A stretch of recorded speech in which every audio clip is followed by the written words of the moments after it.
Fala galera, chegando com as primeiras informações do Cruzeiro. Vamos lá pessoal, antes aquele pedido sempre importante para você deixar o like, hein? É só clicar aí no joinha, você vai curtir o vídeo. Você que ainda não é inscrito aqui na Samuca TV, faça a inscrição. Na sequência, ative o sininho para não perder nenhum conteúdo. Vamos juntos com as primeiras do dia.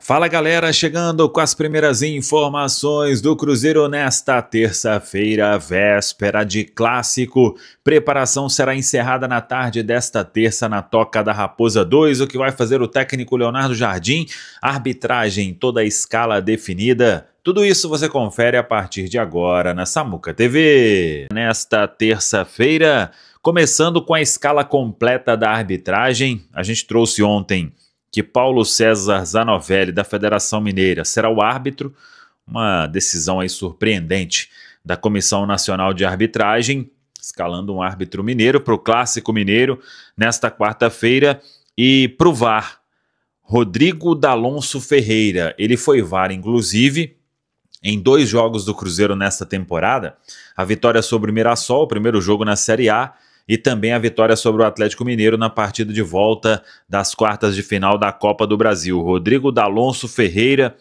é o árbitro de vídeo para este compromisso. Vamos acompanhar o que essa turma da arbitragem vai fazer no jogo de amanhã, às 9h30 da noite. Uma outra prestação de serviços, já está rolando a venda de ingresso para sábado, hein? O Cruzeiro joga com o Fortaleza sábado, às 9 horas da noite no Mineirão, e a diretoria manteve aquela precificação que foi bem legal, hein?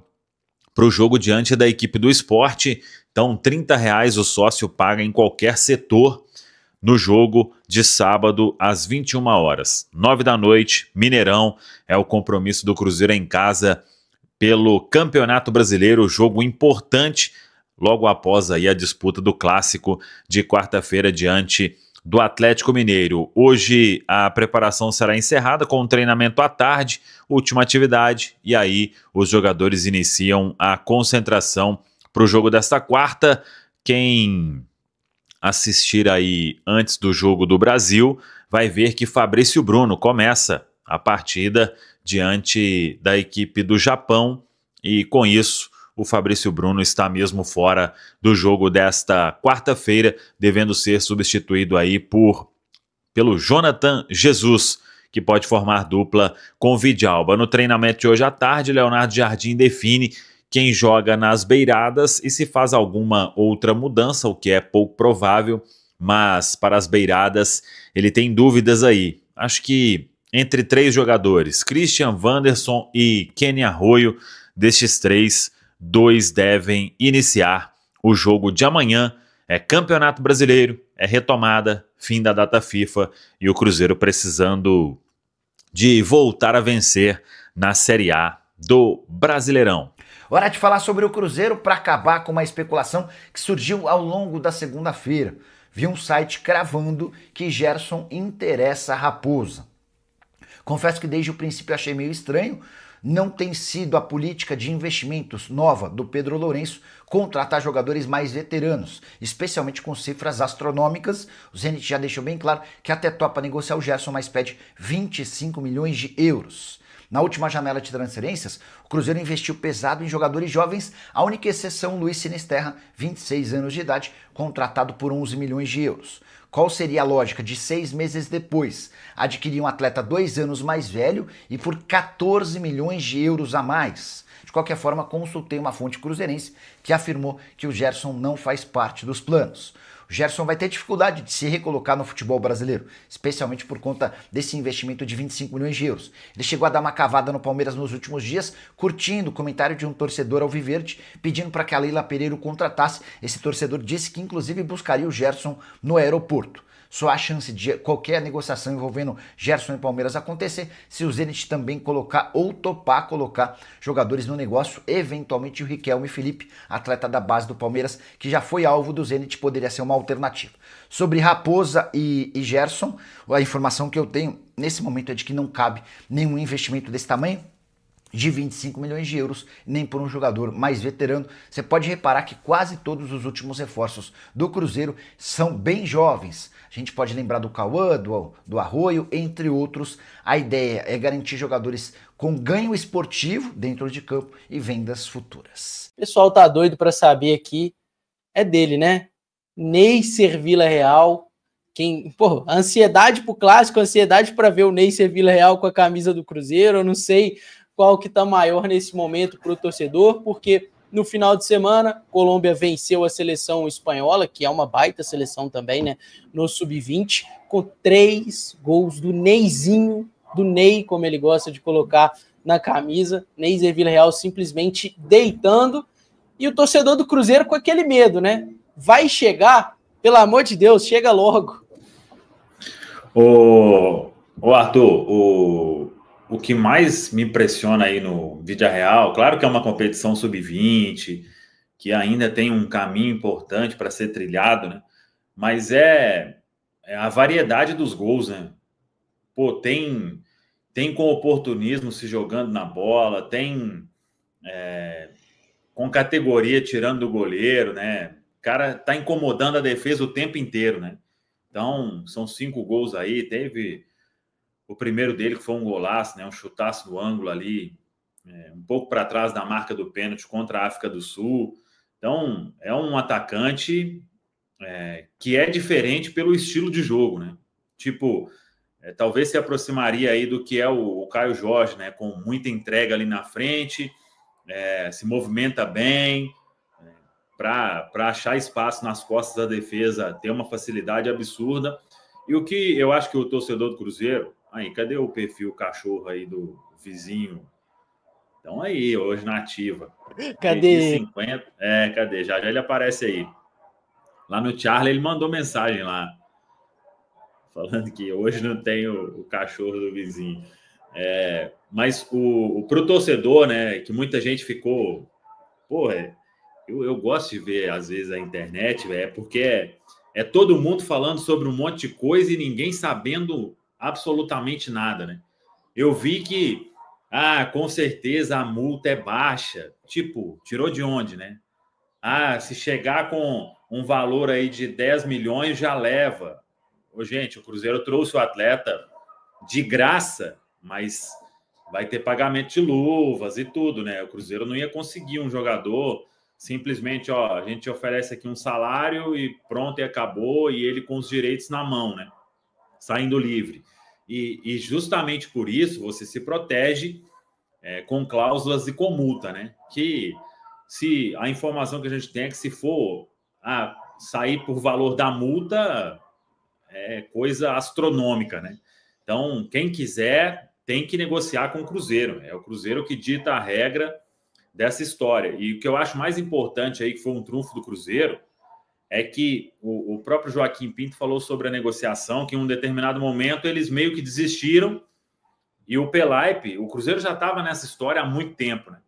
E o Pelaipe falou, não, vamos tentar aqui de outro jeito, e foi conversando ali tudo e convenceu o Neisser e o staff dele, todo mundo foi convencido a encarar aqui o projeto que o Cruzeiro ofereceu, sabendo que era importante também uma mudança ali, saída da Colômbia, uma passada no futebol brasileiro para crescer ainda mais e vislumbrando, claro, uma ida para a Europa, né? Então, o Cruzeiro, para negociar o jogador, tem que receber uma proposta de nível europeu mesmo. Acho que isso não acontece agora. Claro que ele sai da Copa do Mundo, vai sair, né? Valorizado, mas ainda penso que os times lá vão querer, tipo, ele vai estar, o Pedro pode falar muito bem sobre isso, né? No radar de quase todos, mas ainda talvez os clubes querendo ver um pouco mais para dar um outro passo, né? Porque agora eles sabem que se antes tinha que gastar X, agora vai ter que investir muito mais neste atleta aí que o Cruzeiro trouxe para a próxima temporada. Em dezembro ele vai estar aí. E um outro ponto, se o Cruzeiro não fecha o pré-contrato antes da Copa do Mundo, já era. Aí, meu amigo, era muita grana para conseguir. quem fosse tentar, né? Isso que o Samuel fala, assim, primeiro trazer essa tranquilidade para o torcedor, né? E até falei isso com alguns amigos que eles me perguntaram, e aí, velho, o cara vai jogar no Cruzeiro mesmo ou não vai nem passar por aqui? Eu falei, galera, eu acho que o Cruzeiro vai ter essa tranquilidade e até o clube europeu também, em algum momento, ele espera, né? Ele vê o atleta se destacando no Mundial, mas com essa mudança de calendário, o Campeonato Brasileiro começando mais cedo, o europeu às vezes espera a janela do meio do ano, que é a janela onde os times estão com o orçamento maior, né? Porque eles não estão em meio de temporada lá, e quer ver também o atleta se destacando no que é a liga mais competitiva do continente, que é o Campeonato Brasileiro. Então, existe também essa cautela. Mas é um Mundial Sub-20 muito bom do Neisser, né? Ele começa no banco, até por uma questão de período sem jogar. Ele teve, se eu não me engano, uma pequena lesão. E aí, quando ele entra ali no time titular, o primeiro jogo dele, ele já se movimenta muito mais, né? Porque o jogo que ele entra na vaga do filho do Aristizábal, a gente viu o Neisser um pouco fora de ritmo, e aí na partida de titular ele já participa mais, está se movimentando muito mais, sempre nessa busca desse ataque às costas da defesa, né? Ele é um atleta que se desmarca muito rápido, ele tem essa velocidade no que a gente fala ali, de um desmarque curto, e isso é difícil para o defensor, e aí ele participa com assistência e começa a marcar os gols, né? São 2 gols no mata-mata ali já contra a África do Sul, depois os 3 gols contra a Espanha. E assim, a frieza dele, o repertório de finalização é muito interessante. O Samuel brincou lá no começo do programa, né? É bom que ele não jogue contra a Argentina, mas ele tem uma motivação agora pessoal, porque em caso de classificação da Colômbia, ele voltando diante ali na final, né? A gente não sabe quem vem do outro lado, tem um França e Marrocos do outro lado, que deve ser um bom jogo. Marrocos, para mim, é a seleção mais qualificada desse campeonato sub-20, mas o Neisser pode ser o artilheiro isolado do torneio, né? Ele hoje tem 5 gols, está empatado com um atleta dos Estados Unidos, que foi eliminado por Marrocos. Então, torcer aí para que a Colômbia possa ir à final e ele possa sair como artilheiro, para já chegar aqui no Cruzeiro, Samuca, valorizado. E aí, qualquer coisa que ele fizer por aqui, o valor já está lá em cima, mas é legal, é um movimento interessante do Cruzeiro. Tem outros nomes, assim, que tem me chamado a atenção nesse Mundial Sub-20. Eu tenho dado uma focada mais em atletas do futebol sul-americano, né, que é um terreno mais fácil de se trabalhar, porque futebol, o Marrocos, por exemplo, vários jogadores já estão no futebol europeu, mas é interessante ver o Neisser aí. A gente poderia ter nossos jogadores brasileiros vivendo uma campanha melhor, né, mas infelizmente o comando da seleção brasileira, se é que ele existia, era muito ruim, e a gente viu a seleção brasileira cair na primeira fase. Então, torcer para a Colômbia eliminar a Argentina, para a gente poder ter um gostinho de ver o Ney na final, quem sabe com gol e um título. É um atleta que vai se valorizando também pelo que está construindo, né, dentro desse Mundial. Eu acho que a partir do momento que nós, torcedores, criamos ainda mais essa expectativa, ele aumenta o valor, né, de mercado dele, mas aumenta também o nosso prestígio de ter esse pré-contrato, né?